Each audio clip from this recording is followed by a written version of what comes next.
ये अवैध रूप से पकड़े गए सूरत के वो 119 लोग हैं जो बांग्लादेश से घुसपैठ करके भारत में रह रहे थे। अब आप ये सोचिए कि सूरत जैसे इंडस्ट्रियल सिटी में जब इतने बड़े लेवल पर अवैध घुसपैठिए पकड़े जा रहे हैं तो पूरे देश में इनका क्या हाल होगा। अभी बीते 26 अप्रैल को करीब 1000 लोगों को गिरफ्तार किया गया था अहमदाबाद और सूरत से। तो कोई बाजार में सब्जी बेचने का काम कर रहा है, कोई ऊन बेचने का काम कर रहा है, ऐसे ऐसे करके ये लोग पूरे देश में फैले हुए हैं और ये सबसे बड़ा युद्ध है हमारे देश के अंदर हमारे लिए। और इसका सबसे बड़ा कारण है पॉलिटिक्स जो वेस्ट बंगाल में की जा रही है और सिर्फ वोट बैंक के लिए। भारत के साथ बांग्लादेश का बॉर्डर करीब 4096 किलोमीटर का है और उसमें से अकेले 2000 किलोमीटर से ज्यादा का बॉर्डर वेस्ट बंगाल के साथ लगता है और अवैध घुसपैठिए सबसे ज्यादा वेस्ट बंगाल से ही घुसते हैं और बाकी के नॉर्थ ईस्ट के स्टेट में जैसे त्रिपुरा हो गया, असम हो गया। अब यहाँ पर इसलिए घुसपैठ कम हो गई है क्योंकि यहाँ पर बीजेपी की गवर्नमेंट है और जो कि इनके विरोध में है साफ साफ। हिमंता बिस्वा शर्मा तो बहुत बड़े लेवल पे इनके खिलाफ कार्रवाई कर रहे हैं, लेकिन यही कार्रवाई वेस्ट बंगाल में जब जरूरत होती है तो वहां पर नहीं होती। ममता बनर्जी चुप्पी बांध के बैठी हुई है और चुप्पी के पीछे का कारण है सिर्फ वोट बैंक, क्योंकि जितने भी चुनाव होते हैं यही बांग्लादेशी घुसपैठिए ममता बनर्जी के लिए वोटर्स बन चुके हैं। और इसीलिए लगभग हर दिन आप देखेंगे कि बंगाल में कहीं ना कहीं कोई घटनाएं हो रही हैं। हिंदुओं को टारगेट करके मारा जाता है, दुकानों को उनकी नुकसान पहुंचाया जाता है और ममता बनर्जी एकदम शांत रहती है। अभी जब कोलकाता के एक बहुत पुरानी बाजार में दुकानों में आग लग गई थी, 1300 दुकानें जलकर राख हो गई थी, तब भी ममता बनर्जी उल्टा उन दुकानदार हिंदुओं को डरा धमका रही थी। उनकी हिम्मत नहीं थी कि उन अवैध घुसपैठियों के खिलाफ बोल दे, क्योंकि वो उनका वोट बैंक बनकर बैठे हुए हैं। और ऐसा नहीं कि ये सिर्फ यहीं तक सीमित है, इसके पीछे कई सारे ह्यूमन ट्रैफिकिंग के गैंग भी जिम्मेदार हैं। अभी पिछले साल त्रिपुरा से एक जलील मियां नाम के व्यक्ति को गिरफ्तार किया गया था। ये गैंग चलाता था जो बांग्लादेश से लोगों को भारत में लाता था, उनसे करीब 14 से 20 लाख रुपए लेता था और सुरंगों के थ्रू वो 10 से 20 लोगों को हर दिन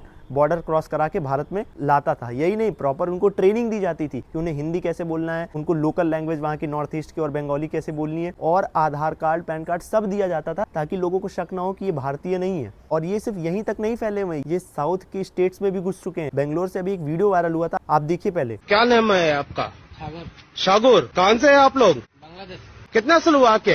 इंडिया को 8 साल। ये लोग ना हमारे देश के हर जगह तक घुस चुके हैं। इवन कई रिपोर्ट्स तो ये कहती हैं हमारे यहाँ जो सरकारी डिपार्टमेंट में ना, यहाँ तक कि उनमें भी ये लोग घुस चुके हैं, लेकिन इनके खिलाफ पॉलिटिकल पार्टीज नहीं बोलती। हमारे देश में जहाँ भी बीजेपी या एनडीए की सरकार है वहां पर इनके खिलाफ एक्शन लिया जा रहा है। चाहे आप दिल्ली में बदली सरकार के बाद देखिए कितना तेजी से एक्शन हो रहा है और लगातार इनके ऊपर कार्रवाई हो रही है। हरियाणा चाहे आप देख लीजिए, चाहे आप यूपी देख लीजिए, लेकिन जहां पर विपक्ष की सरकारें वहां पर लोग इनके खिलाफ नहीं बोलते हैं क्योंकि ये इनके वोट बैंक बन के रह चुके हैं। ये बात जग जाहिर है। और अगर इनको देश से भगाना है तो आपको जागना होगा, क्योंकि ममता बनर्जी जैसे लोग इनके खिलाफ नहीं बोलेंगे, क्योंकि ये इनका वोट बैंक हमेशा है। आने वाले चुनाव में भी मदद करेंगे, तभी ऐसे राज्यों में बीजेपी नहीं जीत पाती है। आप खुद सोचिए कि जिस बंगाल में शिक्षा व्यवस्था पूरी एकदम बेकार हो चुकी, कंपनियां बंगाल छोड़ के भाग रही है, वहां दूसरे राज्यों से जॉब करने गए लोग भी वापस आ रहे हैं। तो आप खुद सोचिए कि उस स्टेट में फिर भी सरकार क्यों बनी हुई है।